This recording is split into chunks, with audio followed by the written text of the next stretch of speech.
लाडकी बहीण योजना लाडक्या ताईंनोस 8वा हप्ता फेब्रुवारीचा हप्ता याची तारीख फिक्स झाली आहे का? खरंच ही तारीख फिक्स झाली आहे का? नेमकं काय कारण आहेत आणि कोणत्या तारखेला तुम्हाला पैसे येणार आहेत याच्या सगळ्या गोष्टी समोर आलेल्या आहेत आणि नेमके काय अडचणी येत आहेत, काय नेमके प्रॉब्लेम होत आहेत ज्याच्यामुळे तुमच्या अकाउंटला पैसे येत नाहीयेत. लाडक्या ताईंनो, तुमच्यासाठी मी आज बँकेमध्ये जवळजवळ 2 ते 3 बँकेमध्ये जाऊन आलेलो आहे. तिथल्या मॅनेजर साहेबांसोबत मी या ठिकाणी चर्चा केलेली आहे की नेमका डीबीटी या ठिकाणी समोर आलेला आहे का, वरून तुम्हाला पैसे या ठिकाणी आलेले आहेत का, तुमचे नेमके काय प्रोसेसिंग चालू आहे, डीबीटी अकाउंटला ताईंच्या कधी येणार आहेत, त्या सगळ्या गोष्टी बघा. लाडक्या ताईंनो, तुम्हाला मदत व्हावी म्हणून मी तुमच्यासाठी या ठिकाणी झटत आहे. बघा लाडक्या ताईंनो, फक्त हातावर हात बसून या ठिकाणी मी बसलेलो नाहीये, तुमच्यासाठी लढणार आहे, तुमच्यासाठी झगडणार आहे. लाडक्या ताईंनो, बघा एक गोष्ट मला समजली आहे, ती गोष्ट तुम्हाला मी या ठिकाणी सांगणार आहे. लाडक्या ताईंनो, आपलं हे एकमेव युट्यूब चॅनल असेल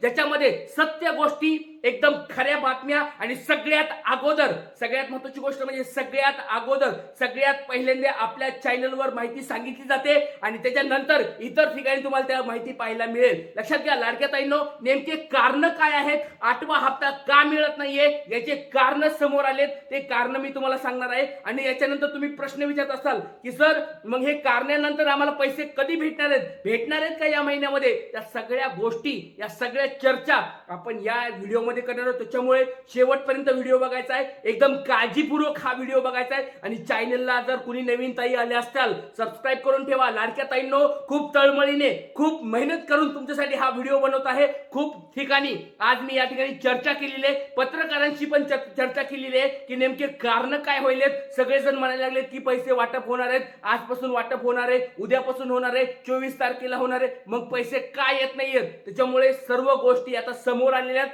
त्या गोष्टी तुम्हाला मी सांगत आहे. सगळ्यात पहिली गोष्ट लाडक्या ताईंनो, सगळ्यात पहिली गोष्ट वाटप विलंब होण्याचे कारण. सगळ्यात पहिली गोष्ट तुम्हाला ही गोष्ट मी 1 आठवड्यापूर्वी पण सांगितली होती. खोटं वाटत असेल 17 फेब्रुवारीचा व्हिडिओ जाऊन पहा, आपला 17 फेब्रुवारीचा व्हिडिओ जाऊन पहा. त्याच्यामध्ये मी स्पष्ट शब्दात सांगितलं होतं पडताळणी सुरू आहे आणि पडताळणी झाल्याशिवाय, पूर्ण याद्या पुढे आल्याशिवाय या ठिकाणी तुम्हाला पैसे भेटणार नाहीत. 17 तारखेचा जाऊन व्हिडिओ बघा, त्याच्यामध्ये मी स्पष्ट शब्दात सांगितलं होतं.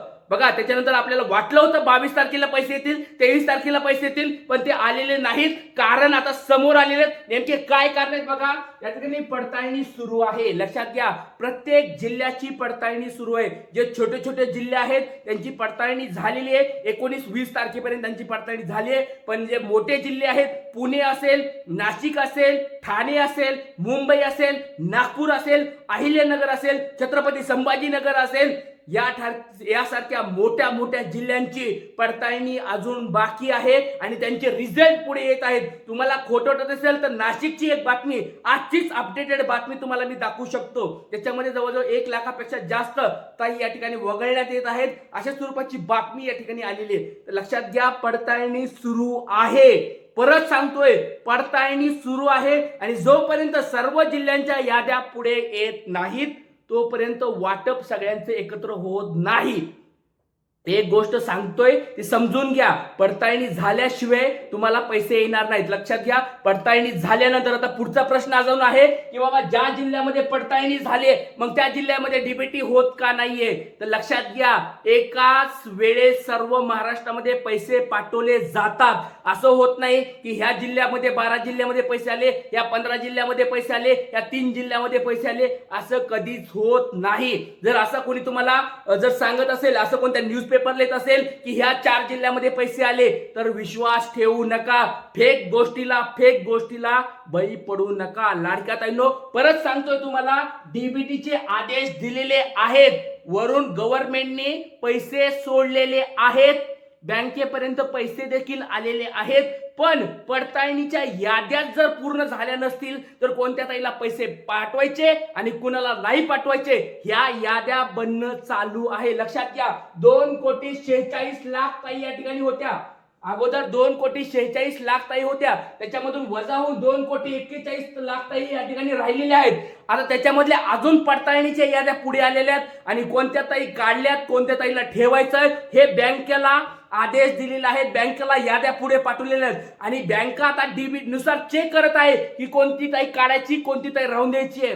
1-2 लाख ताई जर आल्या असत्या लिस्ट मध्ये तर विचार करा, सोपी गोष्ट नाहीये. प्रत्येक ताईचं अकाउंट चेक करून तिच्या पुढे डायरेक्ट नो म्हणून टाकायला वेळ लागतो. म्हणून लक्षात घ्या, बँकेमध्ये नवीन याद्या बनत आहेत.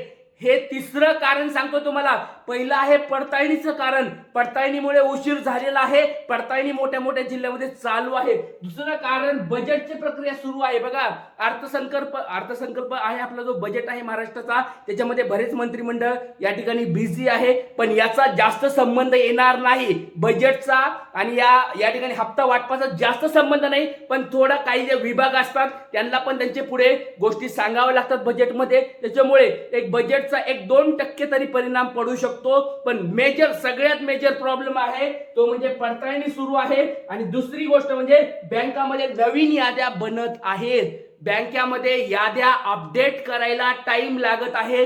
मी आज स्वतः या ठिकाणी बँकेमध्ये गेलो होतो आणि लक्षात घ्या, जर एक 4-5 लाख जर या ठिकाणी ताई वजा करायच्या असतील, त्यांचे अपडेट करायचे असतील तर भरपूर वेळ लागतो. 1-2 दिवसाचं काम नाहीये हे, लक्षात घ्या. त्याच्यामुळे लाडक्या ताईंनो, बऱ्याच लाडक्या ताईंना वाटत असेल की हप्ता नेमका येणार कधी आहे. मग लक्षात घ्या, हे कारण आहेत. हे कारण आधी समजून घ्या. हे कारण तुम्हाला बघा, आपलं हे एकमेव युट्यूब चॅनल आहे, याच्यामध्ये हे कारण तुम्हाला आता सांगितलंय. पडताळणी सुरू आहे, त्याच्यामुळे मी सकाळी पण हे कारण सांगितलं होतं आणि 17 फेब्रुवारीला पण हे कारण सांगितलं होतं. पडताळणी सुरू आहे, याद्या बनवणं सुरू आहे. खोटं असेल तर आपले मागचे व्हिडिओ जाऊन बघा. सगळ्यात अगोदर आपल्या युट्यूब चॅनलवर माहिती दिली जाते. लाडक्या ताईंनो, सगळ्यात अगोदर आपले चॅनलवर अपडेट दिली जातात. लक्षात घ्या, पडताळणी सुरू असल्यामुळे नंतर बँकेमध्ये नवीन याद्या बनत आहेत त्याच्यामुळे. आणि लक्षात घ्या, डीबीटीचे आदेश ज्यावेळेस बँकेमध्ये सगळ्या लिस्ट अपडेट होतील, बँके लगेच डीबीटी तुमच्या अकाउंटला करणार आहे. असं समजू नका की बाबा उद्या परवा कधी होतील. असं समजू नका की बाबा महाशिवरात्री आली परवा, मग आता पैसे येतील का नाही. काळजी करू नका, सुट्टीच्या दिवशी पण पैसे येतात. मी मागे पण ओरडू सांगत होतो तुम्हाला, सुट्टीच्या दिवशी पैसे येतात, पैसे येतात, पैसे येतात. 26 जानेवारीला, मागच्या 26 जानेवारीला पण पैसे आलेले आहेत. त्याच्यामुळे असं समजू नका की आम्हाला ह्या सरांनी सांगितलं की सुट्टीच्या दिवशी पैसे येत नाहीत, सुट्टीच्या दिवशी पैसे येत नाहीत. आम्ही खूप खरं सांगतो, सुट्टीच्या दिवशी पैसे येत नाहीत. सुट्टीच्या दिवशी पण पैसे येतात, येतात, येतात. 100% सांगतो, सुट्टीच्या दिवशी पण पैसे येतात. त्याच्यामुळे लक्षात घ्या लाडक्या ताईंनो, जर तुम्हाला कोणी दिशाभूल करत असेल, जर कोणी तुम्हाला अंदाज देत असेल तर सावध व्हा. उगाच कुणाला काही टार्गेट करण्यापेक्षा, कुणाबद्दल वाईट बोलण्यापेक्षा, मी एक मताचा आहे, मी कुणाबद्दल सुरुवातीला वाईट बोलत नाही. जर पण कोणी आपल्यावर वाईट बोलत असेल, आपल्याबद्दल जर कोणी खराब बोलत असेल तर ते आपण देखील या ठिकाणी मान्य करणार नाही. त्याच्यामुळे लाडक्या ताईंनो, काही लोक वाईट बोलतात, वाईट सांगतात की असं हे खोटं बोलतात, हे ओरडू सांगतात. अशा लोकांपासून आता लांब राहणार आहे. अशा लोकांना जे काही बोलायचं त्यांना बोलून द्या. आपल्याला त्याच्याबद्दल घेणं देणं नाहीये. तुमच्यासाठी मी लढत राहणार आहे, तुमच्यासाठी झगडत राहणार आहे, तुमच्यासाठी मी गोष्टी करत राहणार आहे. अशा लोकांपासून आता लांब राहायचंय. जे गोष्टी लोक आपल्याबद्दल टार्गेट करतात, आपल्याला अशा लोकांपासून आपल्याला लांब राहायचंय. त्यांच्याबद्दल आपल्याला काही विचार करायचा नाहीये. पुढच्यापासून, उद्याच्या व्हिडिओपासून एक शब्द पण अशा लोकांबद्दल आपण व्हिडिओमध्ये बोलणार नाहीत. उद्यापासूनचे सगळे व्हिडिओ एकदम महत्त्वाचे असतील. त्याच्यामुळे सर्वांनी चॅनलला सबस्क्राईब करून ठेवायचंय. जय हिंद, जय महाराष्ट्र, जय शिवराय.